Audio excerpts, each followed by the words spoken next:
Most of my research is based on time and its effects on matter. And the first work that I like to show is quite similar to the one that you can see here. These are part of a big archive, more than 1,000 slides that I collect in the years. And as you can see, these are quite completely destroyed by molds and humidity and the agents of time. So you can see some faces or some landscapes in other photos, but the thing that is more evident and obvious is the sign of time.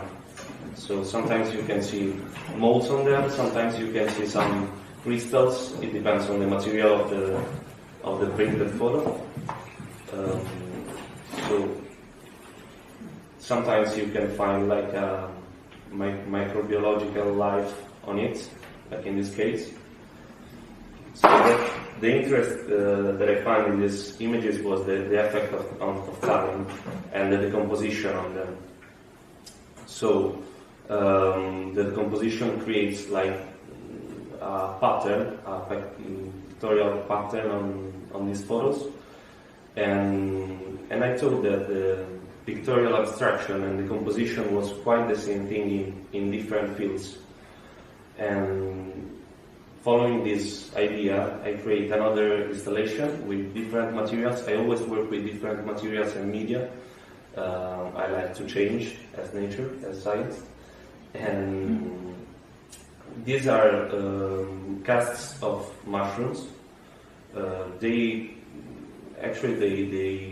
heat rotten woods to create their shapes. So I think that they were the sculptural part of the composition, while the slides were the pictorial part, the pictorial abstraction of the composition. Here you have the sculptural form.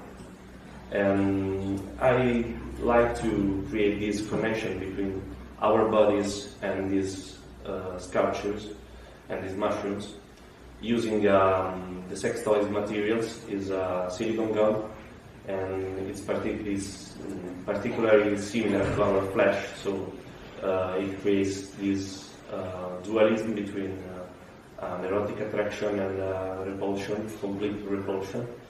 So that was the idea behind this work. But at the beginning of my research, I tried to preserve organic materials from the composition. So I create this box of epoxy resin that isolate the material, the pear, the fruits, in this case pears, from the composition. So they are stood in this way for years. Of course, it was an ironical process because it's impossible to stop the composition forever. But the idea was to create this permanence of these fruits. After that, I tried to focus on the trace that the composition leaves on materials, and in this case, I use flowers, put them on a painted paper, and then put them together in a vacuum bag, trying to create like a decoration, a pattern of these dead flowers. So the colors that you see here are the colors of the composition of flowers that remains on the paper like a pictorial sign. So that's the effect that creates on paper. So Dear Dead is printed on paper quite forever. Speaking about flowers, I use them as a metaphor of our body, and so I create this installation that is actually a sculpture. It's a time-specific and site-specific installation. It was shown in an exhibition in Rome in an archaeological park, Parco della Antica, and it's completely made with flowers and wax. So the structure was thought to collapse on itself, in 3 months. I tried to calculate the composition of this sculpture to mimetize with the ruins in the surroundings. So in 3 months it becomes like that, and in 6 months it completely collapsed on itself. So at the end of the exhibition was quite a wasted sculpture. And here it is, the last work that I like to show you. This is the same series of the one that you can see here. Is quite an evolution of the first work that I show you. I used to create these 3 moments of a photo.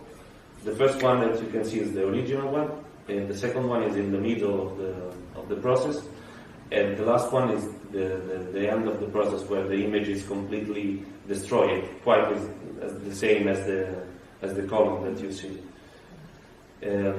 I use these 3 narrative moments because in my residency in Rome with the scientists of the Marine Institute of Engineering, I saw that they use 3 moments to understand the dynamics of fluids. So they take the first image when the powder put in the liquid were stopped. In the second part, they begin to move, and in the third photo, they were completely mixed in the water. So in these 3 moments, they can understand the dynamic of the fluid. So I try to recreate it, obviously in an ironical way, because it's impossible to understand the composition in a calculated way. So that's it.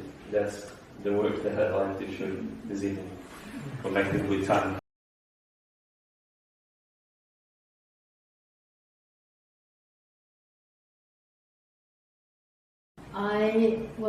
I've been working with this since 1990, so for 35 years, actually, I found out now. And my first installation was in it's actually a bomb shelter, and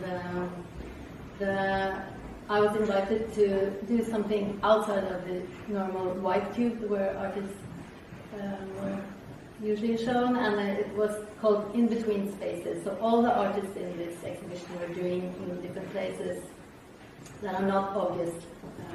And I was given this and I didn't know what to do with it. And so this is how the idea of gelatin came up, because I wanted to do something that opposed the idea of the permanence of the rock. And gelatin with its wobbly, ephemeral materiality. So it was actually just playing around, and it was a show that lasted for a weekend. And little did I know that this would be something I would be working with for the next a lot of years.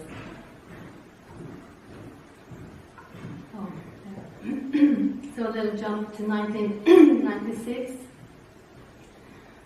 This is an installation with steel benches and blocks of red gelatin. And it's titled Tiden lager alle sår, and that's a pun on time creates all wounds, not time heals all wounds, as we would say. But in Norwegian, there's a slight difference between leger and lager that makes this time creates all wounds. And what happened is that the gelatin started to grow mold, and it started to bleed onto the floor. And so from beauty to destruction. And this was kind of my interest in the beginning, the volatile nature of the gelatin and how it moved towards its own destruction. And, but some of the works turned out to have a longer life, and this is a monochrome cast in a frame, and over time the liquid evaporates and the gelatin shrinks and it glues itself to the surface, and it gets a kind of wrinkly skin-like surface. This work was acquired by the National Museum and was part of their opening exhibition, and part of their collection. So it's been on display until recently, where they changed around the rooms. And I started to make some large images in frames. These are 150 by 120 centimeters. And mold started to grow quite quickly. And so this work is always kind of beyond my own control. And I read about the real art program at the university, and I thought to myself that, oh, well, now I have the possibility to find out what's actually going on with this material. And I looked through the list and I found Dirk on it, and I thought, this might be a person that can help me. And I contacted him and asked him if he thought this would be interesting to figure out more about, and that if we should make an application together. So this, I was granted that possibility, and since then I have been being advised by Dirk and his research team on different kinds of preservatives and chemicals that I can add to the gelatin to control it to some extent. But of course other things happen, so there's always something that's beyond your control. But of course this balance between control and loss of control is also interesting in itself. So it's not necessarily something I totally want to be in full control of, but I still want to, I don't want to expose people to work that my audience might not feel well from, or feel offended by, or that I would like to have a larger balance between these things, at least. So at this point I've reached quite some knowledge, and the next work you can see is a work that doesn't grow mold, but then the compounds that I mix with the gelatin create other things like foam, and so it creates a different kind of image.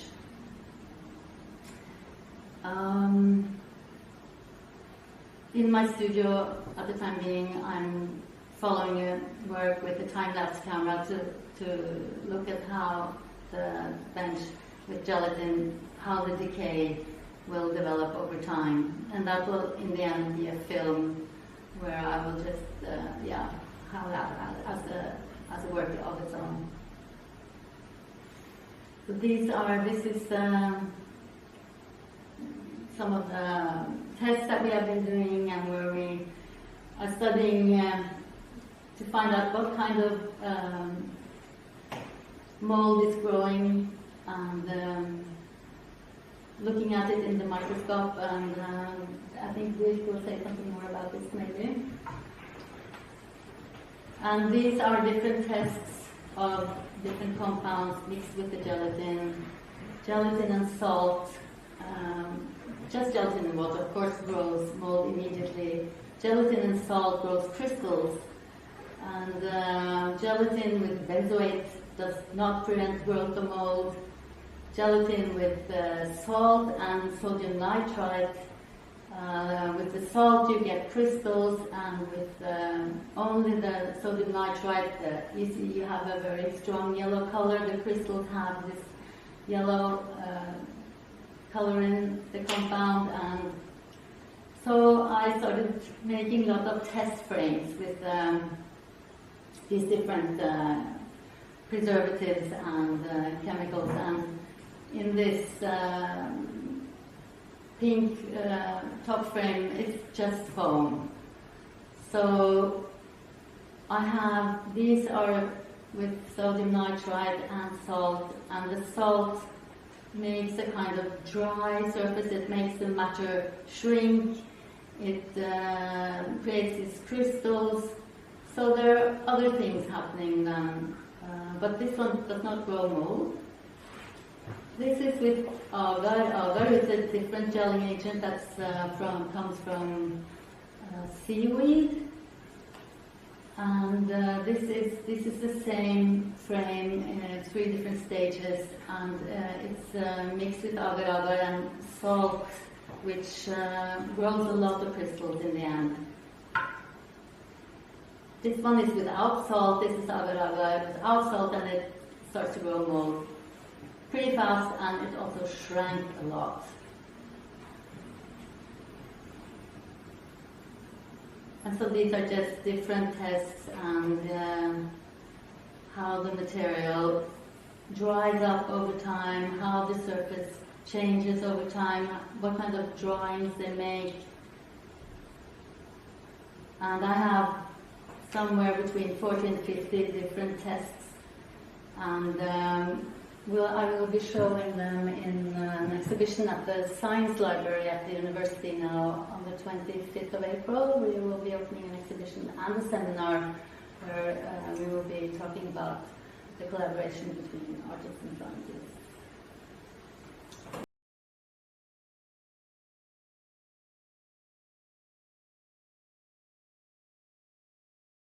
There's different types of scientists. Some are only doing their thing, and some are more open to a variety of things and interacting in a variety of ways.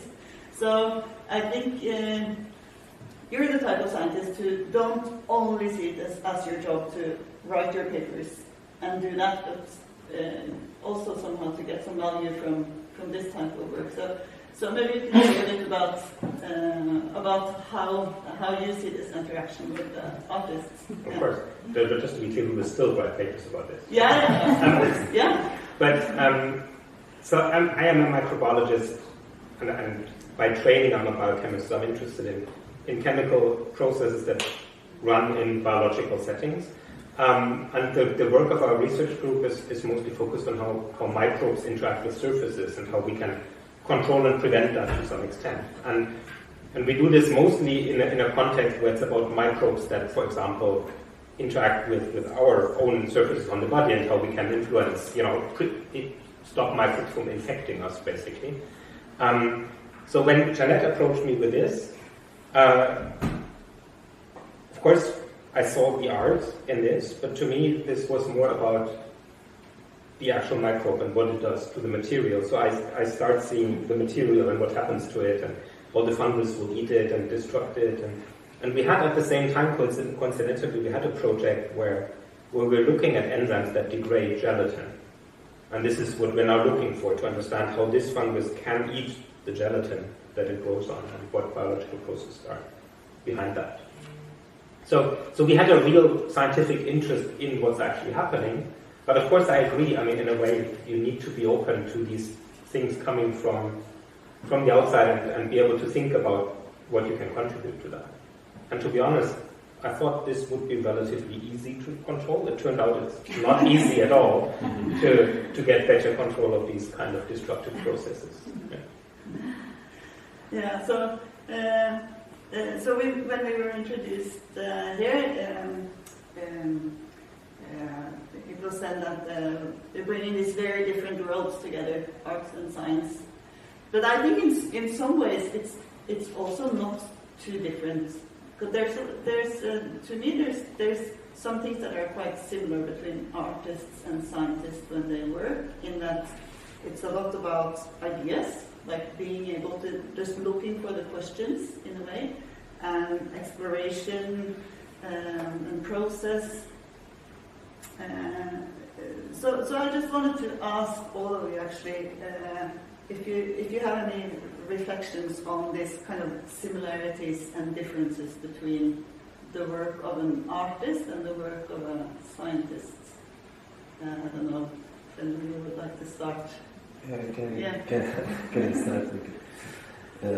I think that they are quite similar actually, because when you're doing research in the artistic field and in the scientific field, we both know what we are searching for, but we don't know what we are going to find at the end of the process of research. So I think in a certain way they are quite the same kind of imagination. Now you have to imagine the end point, but you don't know how you can reach it. And you don't know if you can reach that point or another one. You don't know what you will find in the middle of this process. So I think this is one of the connection point between art and science. And then on the contrary, we are different because artist makes questions and scientist has to create answer, no? So I think these are the points of connection and contrast between our fields. I don't know if it's the right way of seeing it. I agree, totally. But being in the Italian Cultural Institute, we have to remember Leonardo da Vinci. Being both artist and scientist. And I think we're not necessarily that far apart. But somehow we moved into different disciplines somehow. But I think it's also something that can be totally integrated. I think maybe we're more similar than you think also in terms of what we're trying to do, because in science it's more often difficult to find a good question than it is to find a good answer, right? So something to look out for and what to approach can be more difficult to find than to actually then figure it out by all the methods that we have available. So in a way, finding questions is also a thing in science. Okay.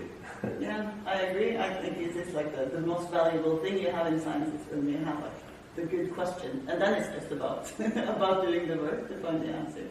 So I think this having people who come from the outside of it and ask even more unexpected questions can sometimes be a very valuable addition for the scientists as well. I think we see that when we see these collaborations that new questions come up like, why is this difficult to control? And maybe that is something that is specific to the biological sciences. That is also that many of the processes that we look at are much less linear and much less logical than we think they should be. But people think of science as something that you can express in equations or something like that, or formulas. But when you look at the life sciences, right, and you look at these processes, there's a lot we cannot predict with a formula. Right? It just there's some logic in it, and we try to understand this logic, but it's not. The mathematics of this is not so easy to grasp. Yeah. Mm-hmm.